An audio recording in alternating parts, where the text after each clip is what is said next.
Sud Radio, le coup de cœur des libraires. Valérie Expert, Gérard Collard. Bonjour à toutes et à tous, bonjour Gérard. Bonjour madame. Encore plein de belles lectures. Moi je me suis remise à lire, mais comme une dingue. J'ai lu des trucs formidables et je voulais... Attends, je peux vous signaler quand même qu'elle lisait quand même avant, quand elle dit qu'elle se relise, parce que je connais les mauvaises langues du coin qui vont dire « Ah oui, non, elle a toujours lu. » Non, j'ai toujours lu, mais là j'ai eu la chance de faire une petite pause, donc j'en ai lu 6 dans la semaine. Et j'ai lu Soleil invaincu d'Émilie. Oui, c'est vous qui me l'avez donné, mais c'est moi qui l'avais découverte, Émilie. Oui, la première, c'est vrai. Chez HarperCollins, avec ce livre qui existe en collection de poche, qui s'appelle L'Embuscade, et qu'il faut absolument que vous lisiez. Et ce livre, Soleil invaincu, vous avez dit la semaine dernière tout le bien que vous en pensiez. Et j'avoue que j'ai été frappée, touchée par ce livre, encore une fois, avec c'est une écrivain. Oui, c'est une écrivain, Émilie Guillaume. Alors ne partez pas, n'ayez pas peur. Non. Quand on vous parle d'écrivain, c'est quelqu'un qui a les mots justes, qui vous emmène avec elle dans son histoire, qui vous prend par la main, qui a une puissance d'écriture, des mots. Incroyable, vous êtes happé par son écriture. Je pense que c'est ce qui m'a, le plus, ce qui me touche le plus dans son œuvre. Ce livre, Soleil invaincu, ça raconte l'histoire d'une femme qui travaille dans le milieu des médias. Je résume rapidement, vous nous l'aviez dit. Elle est mariée avec un type qui est un producteur un peu sans foi ni loi, un peu la nouvelle télévision. Ouais. Ils ont un fils ado et son fils, un jour, elle est appelée au commissariat parce il s'est trouvé dans le métro où il a assisté à une agression. Une agression. Et plutôt que de prévenir les secours, qu'est-ce qu'il a fait ? Il a filmé en disant « je vais le donner à mon père pour qu'il le mette dans son émission ». Donc elle se dit « là, il y a un truc qui ne va pas ». Et cette femme, d'abord, le personnage est très fort de Jeanne. Elle apprend qu'elle est gravement malade. Ouais. Elle a été élevée par son père qui était forestier. La forêt, alors moi, c'est ce que je vous disais, quand on lit la quatrième de couverture, moi aussi, quand j'ai lu ça, je me suis dit, oh là, la forêt. Oui, moi aussi, je retourne à la nature et tout ça. En fait, c'est un livre incroyable. J'ai pas envie de vous en dire plus parce qu'il faut le découvrir, il faut le lire. Franchement, moi, je l'ai lu en 2 jours parce que je pouvais pas, je devais dormir, donc je me suis arrêtée. Mais vous n'avez pas envie de quitter les personnages et c'est ce qui fait aussi la qualité d'un livre comme celui-là. Ça parle des réseaux sociaux, de la transmission, de cette nouvelle génération. Des valeurs, c'est jamais mélo, c'est jamais cucu, c'est puissant. Et on se retrouve, puissant. Ça nous parle parce que ça pose des problèmes. Hein. Ça parle des problèmes dont on est les réseaux sociaux avec vos enfants, chacun est concerné par ça. La maladie, chacun est concerné par ça. La transmission, chacun est concerné comme ça. Et quand vous dites, c'est juste, on voit un écrivain, c'est-à-dire c'est comme Marie Sizun. Et je veux dire que chaque mot, là je vais me la jouer, mais chaque mot, c'est pas des lettres, elle arrive à faire passer l'émotion à travers chaque mot. C'est-à-dire que ça a une force incroyable, c'est pas inutile, il y a rien d'inutile là-dedans. Et puis c'est un livre différent. Je veux dire, moi j'ai l'impression, c'est comme vous, on a l'impression de lire le même livre. Puis j'en ai un peu ras-le-bol de, je suis triste. Non, elle raconte une histoire. Moi je dirais, pour résumer, c'est un livre puissant, avec cette femme qui a du courage, franchement, c'est...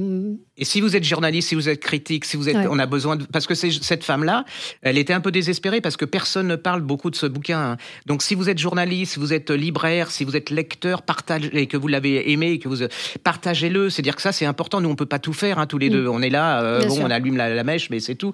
Mais le destin de ce livre, il est entre votre main, donc entre vos mains. Donc allez-y, c'est vraiment. Pour moi, il y a des événements comme ça dans l'année. C'est un des événements de l'année au niveau comme Marie Sizun. C'est vrai que vous voyez la différence d'écriture avec grande majorité de livres, hélas, qu'on peut lire, qui sont sympas. Elle n'est pas actrice, elle n'est pas marquée. De livres qui sont sympas. Là, c'est pas sympa. C'est pas sympa. C'est une écrivain, c'est un livre qui est profond, et qui pourtant avait rien pour que je le lise, même si j'avais adoré son précédent. C'est-à-dire que ça parle de la maladie, j'aime pas qu'on me parle de maladie, j'aime pas la forêt, et vous pouvez pas le lâcher, parce qu'il y a une intensité, malgré tout. Vous vous demandez ce que va devenir ce jeune garçon, comment elle va évoluer, le rapport avec son ex-mari. Bref, on vous en dit pas plus. Et c'est pas glauque, hein. Surtout, ne vous dites pas, je vais ressortir de là-dedans carrément chaos, c'est pas du tout ça. On fait beaucoup sur ce livre, mais parce que c'est un livre vraiment très important, et elle mérite un grand livre, elle mérite. Soleil invaincu, c'est chez Grasset. Elle s'appelle Émilie Guillaumin. lisez l'embuscade. J'ai regardé moi la série Cœur Noir sur Prime Video qui raconte ces hommes, ces femmes qui sont envoyées en Irak ou en Afghanistan et tout ça. Et il y a dans ce film, il y a aussi le lien avec la famille, et son livre L'embuscade racontait cette histoire de cette femme à qui on annonce que son mari est mort dans une opération spéciale. Mais franchement, L'embuscade, collection de poche, Soleil invaincu, vous ne serez pas déçus parce que c'est une écrivain remarquable, Émilie Guillaumin, chez Grasset. Qu'est-ce que vous avez lu, Gérard? On va changer autre chose. Ça n'a rien à voir, on reviendra avec la littérature française. C'est par hasard. Hein. C'est Rebecca dans L'ombre d'Hollywood de Michel Moati, c'est chez Hervé Chopin. Je me suis fait avoir. Je me suis fait avoir. J'adore Rebecca, il y a une nouvelle traduction qui d'ailleurs, lisez-la en livre de poche, elle est sortie il y a quelques temps. C'est vraiment, ça n'a pas vieilli. Et là, il vous raconte le tournage de Rebecca. Et là, vous voyez, mais la perversité intelligente ou l'intelligence perverse de Hitchcock. C'est affreux, ce type, il est affreux, mais parce qu'il voulait tirer le maximum, mettre les acteurs dans un tel état que ça correspondait à l'ambiance du film. Mais vous avez en même temps, c'est comme un polar, c'est-à-dire que en même temps, dans le West Hollywood, il y a plein de jeunes femmes qui sont assassinées, c'est une histoire vraie, qui sont assassinées en même temps qu'on tourne le film. Vous avez aussi les jalousies d'actrices entre l'ambiance absolument. Ce livre, je vais revoir le film parce que je pense que je vais le revoir différemment en ayant lu ça. Et c'est à la fois les coulisses du film et les coulisses d'Hollywood. Oui, l'ambiance à Hollywood dans l'époque, on est dans les années 40, la redécouverte. Parce que le gars, il n'a pas peur, parce que c'est quand même Hitchcock, c'est une icône, s'attaquer, même si on sait que le type n'était pas forcément très sympathique et pas fréquentable. Mais il s'y attaque, mais avec beaucoup d'intelligence.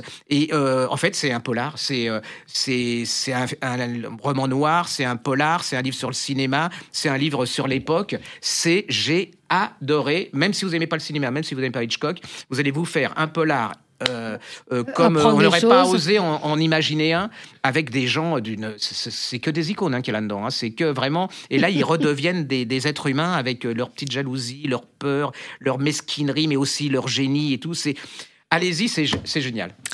Alors, ça s'appelle Rebecca dans l'ombre d'Hollywood. C'est chez, vous avez dit, Hervé Chopin. Et l'auteur s'appelle Michel Moati. Quoi d'autre, Gérard? Alors, vient de paraître. Alors, il y a deux versions. Il y a la Pléiade vient de faire paraître le Conan Doyle avec tous les Sherlock Holmes. Génial. Oui, pour une fois. Enfin, voilà, c'est absolument. Ça n'existait pas. Non, c'est une très bonne idée. Alors, je le reproche, c'est en 2 tomes, c'est de ne pas avoir fait les autres romans de Conan Doyle qui sont absolument géniaux. C'est-à-dire que les gens ne connaissent pas. Mais si vous avez lu Sherlock Holmes, lisez les autres romans. Ouais. Ça existe en folio, en poche et tout ça. C'est vraiment chez Phébus. C'est vraiment génial. Mais en même temps, redécouvrez de René Réhouvin. Ça s'appelle Histoire secrète de Sherlock Holmes chez Folio. Et c'est tout ce que... C'est un classique, mais c'était plus disponible. C'est gros... vous êtes à la radio, mais... Sur les podcasts, c'est assez épais, ça se lit comme pas. C'est tout ce que le Dr Watson n'a jamais raconté. Non, je vais rien dire parce qu'on va me dire encore que je raconte l'histoire. Mais je me souviens, vous aviez parlé de ce livre. Oui, mais ça avait disparu de la circulation. Et alors, il y a toute une génération qui... C'est ça qui est génial. Quand on vieillit, c'est ça qui est terrible, parce qu'on s'imagine que tout le monde connaît ce qu'on a lu, mais en fin de compte, c'était il y a un certain nombre d'années. Et là, c'est tout...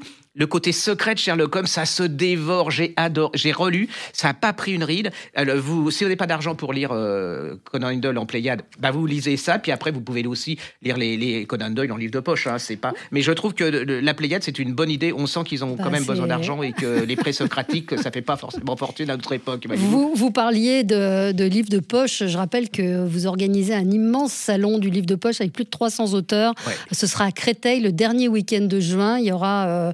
un nombre incalculable, il y aura du polar, il y aura de la jeunesse, il y aura plein de livres de poche. Même de la new romance.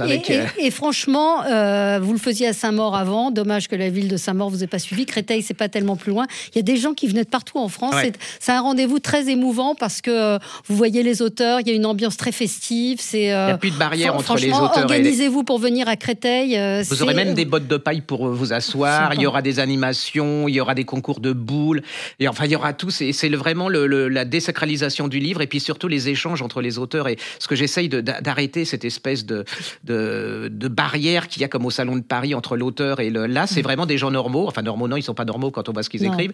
Il y en a même qui font peur. Il y a quelque chose de très festif avec toutes vos affiches que vous avez commencé à faire. Et puis vos illustrés, bien sûr. Et puis on parlait livre de poche. Il y a, alors c'est marrant parce qu'on a eu une discussion. Armistead Maupin, il avait écrit les Chroniques de San Francisco, qui a été. Ce qui me fait penser, c'est quand vous dites qu'il y a des gens qui ont la chance de redécouvrir, de ne pas avoir lu une nouvelle génération de lecteurs. Les Chroniques de San Francisco, ça a été un événement. Hein. Ça existe en collection de poche. Ça a été un phénomène. On parlait du milieu homosexuel, d'une communauté à San Francisco. Armistead Maupin, qui est l'auteur, vient de publier dans Mona et son manoir, qui est paru aux éditions de l'Olivier. Donc, c'est une forme de suite. Ça se passe en Angleterre. Il vit en Angleterre. C'est une sorte de roman. Comment on dit en fait, c'est un polar un peu anglais. On est dans un vieux château. Il y a une garden party. Il y a un meurtre. Il y a toujours son écriture. C'est pas la même chose que les Chroniques de San Francisco. Mais si vous avez la chance de ne pas les avoir lus, précipitez-vous. Pour la nouvelle génération qui connaît pas, pour leur donner une idée, c'est un peu comme Friends, la série, mais gay. Enfin, ils sont tous. C'est génial. C'est toute une époque. C'est l'époque où il n'y avait pas il n'y avait pas encore cette lourdeur, cette moralisation, cette morale partout, ce jugement partout. Et c'est vraiment, c'est Friends, vous lâcherez pas. C'est vraiment c'est représentatif. Et puis c'était assez novateur. À l'époque, il fallait pas. À l'époque, parce que je cherche la date, c'était.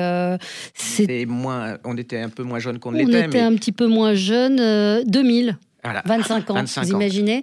C'est formidable. Allez, on se retrouve dans un petit instant avec vous, puis avec une petite surprise. On va parler des fêtes de Bayonne. À tout de suite. Sud Radio, le coup de cœur des libraires. Valérie Expert, Gérard Collard. Alors, deuxième partie de cette émission. Et alors, on est en ligne avec Pierre Casamidjana. Bonjour. Bonjour. Alors, on va parler avec vous des fêtes de Bayonne. Alors, vous allez me dire, pourquoi les fêtes de Bayonne dans une émission littéraire ? Eh bien, parce que vous êtes président on peut appeler ça quoi, d'un concours littéraire qui s'appelle le Basque et la Plume. Alors, racontez-nous un petit peu ce que c'est que cette aventure. Étonnant, n'est-ce pas ? Effectivement, ça s'appelle le concours littéraire des fêtes de Bayonne, où l'idée est d'écrire sur cet événement qui existe depuis 93 ans. Et comme personne n'avait jamais écrit sur les fêtes de Bayonne, contrairement à Hemingway qui a beaucoup écrit sur les fêtes de Pampelune, nous proposons chaque année depuis 3 ans à chacun d'écrire sur le thème les fêtes de Bayonne. Et donc, ce sont des personnalités évidemment qui ont un lien avec le Sud-Ouest, mais qui racontent à leur manière. Par exemple, je vois dans les présélectionnés, il y avait En cuisine de Philippe Laidebeur. Et donc, c'est des angles très, très différents à chaque fois. Et c'est ça qui est original, c'est que c'est la façon dont ces individus, dont ces personnes, ne sont pas des personnalités, voient les fêtes de Bayonne. Nous laissons aux participantes et aux participants la liberté de la plume. Ils peuvent écrire une poésie, une nouvelle, un haïku, synopsis de cinéma, un récit réel ou fictif. Ils peuvent raconter les fêtes de Bayonne il y a 93 ans ou dans 93 ans. Voilà. On est même assez tolérant sur la faute d'orthographe. Que vous corrigez après, rassurez-nous. C'est ça. L'important, c'est la créativité. L'important, c'est de laisser libre cours à l'écriture sur un sujet qui, jusque-là, n'avait pas de tradition littéraire. Et effectivement, qui mieux que ceux qui les vivent depuis 93 ans, je me répète, peuvent oser prendre la plume pour raconter ce qui se passe là-bas. C'est marrant, d'ailleurs, comment vous l'expliquez qu'il n'y ait jamais eu qu'il n'y ait pas de tradition littéraire ou que personne n'ait écrit sur ces fêtes de Bayonne qui sont parfois résumées de façon un peu cliché à une beuverie ou à des... Enfin, on n'a pas eu d'écrivains qui ont écrit sur ces fêtes de Bayonne. Vous avez complètement raison. Je citais tout à l'heure Ernest Hemingway qui a donné à Pampelune une grandeur internationale. Il faut savoir que 200 000 Américains vont chaque année sur les traces d'Hemingway, de son soleil se lève aussi. C'est assez étonnant. Effectivement, pourquoi personne n'a jamais écrit sur les fêtes ? Peut-être est-ce que c'était un domaine réservé. En tout cas, ce qu'il y a de merveilleux dans le livre que vous avez évoqué tout à l'heure, qui s'appelle « Les fêtes de Bayonne en poche », on constate 2 choses. D'abord, que ce sont tout autant des femmes que des hommes qui participent au concours, qui en sont lauréats et primés. Et deuxièmement, on écrit bien sûr du Sud-Ouest, de Bayonne, de Biarritz, d'Itsasou, mais les textes proviennent de Marseille, de Bruxelles, de Paris, de Royan et aussi de New York et d'Argentine. Donc vous lancez le concours, alors là j'imagine que c'est clos pour cette année, mais on peut vous envoyer... Non, on peut encore vous envoyer les textes. C'est pas clos. Très bien. On peut recevoir les textes auditrices, auditeurs de Sud Radio jusqu'au 9 juin. D'accord. 15 000 signes maximum, que vous soyez lycéen ou adulte, vous avez jusqu'au 9 juin pour écrire sur www.lebasquetlaplume.art où vous aurez tous les renseignements. Voilà, info, règlement du concours. Et puis le petit livre Fête de Bayonne, c'est sympa, ça c'est très sympa, qui existe. C'est l'édition 2025 en poche. Et puis Bayonne est une fête. C'est très beau travail d'édition en plus qui a été fait pour ce livre où on retrouve des personnalités. On connaît bien Noumédi Ouraoui, il y a Paul Laroutourou, il y a des plumes invités également.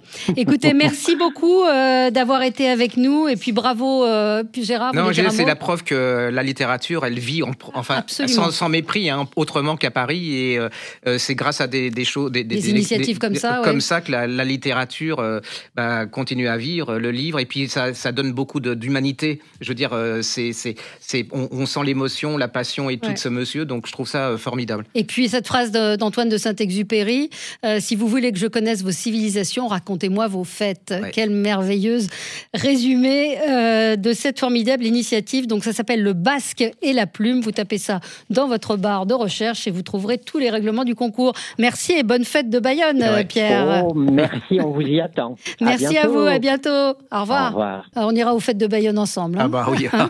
Je vous verrai bien courir après le taureau. Oui, c'est ça, oui. Alors, vous vouliez nous parler de quoi encore? Alors, on parlait d'Émilie Guillaumin, vous savez, de ces gens qui ont beaucoup de talent, mais dont on ne parle pas forcément beaucoup. Et là, j'ai été... Mais alors, en plus, c'est mes clientes qui me l'ont fait découvrir, ce livre, et qui m'ont dit oui, alors, vous avez rien dit, vous lisez pas ce qu'il faut. Enfin, bon, le genre très sympa. Elle s'appelle Emmanuelle Faguer, ou Faguet, je sais pas comment on dit, c'est Faguer, je dirais Faguet. Brûle les falaises, c'est chez Phébus, et j'ai été fasciné par ce bouquin. Il y a une ambiance, il y a quelque chose tout de suite dès les premières pages. Ça se passe en Bretagne, dans un petit village côtier. Alors déjà là, elle décrit, il y a le vent, la tempête, les gens qui se regardent un peu en chien de faïence, le café, vous savez, sur la place et tout. Et c'est l'histoire d'une famille. Alors c'est une famille en fin de... Vous savez, il y a les grands moments des grandes familles, et puis on sent qu'avec les enfants qui arrivent, il y a moins... Voilà, ça commence à s'étioler au niveau des destins. Et puis un jour, il y a le chef de la famille, il y a sa femme qui décide de lui faire souhaiter son anniversaire. Alors déjà avec sa femme, on sent que c'est pas terrible. Et c'est pas terrible, pourquoi ? Parce que je crois que c'est 10 ans ou 15 ans avant, ils ont une de leurs filles qui a disparu. Et ça a cassé la famille. Les enfants s'entendent plus ou moins. Le père, on sent qu'il est omniprésent. Vous savez, c'est un peu comme ces patriarches qui bouffent l'air, qui asphyxient un peu leurs enfants.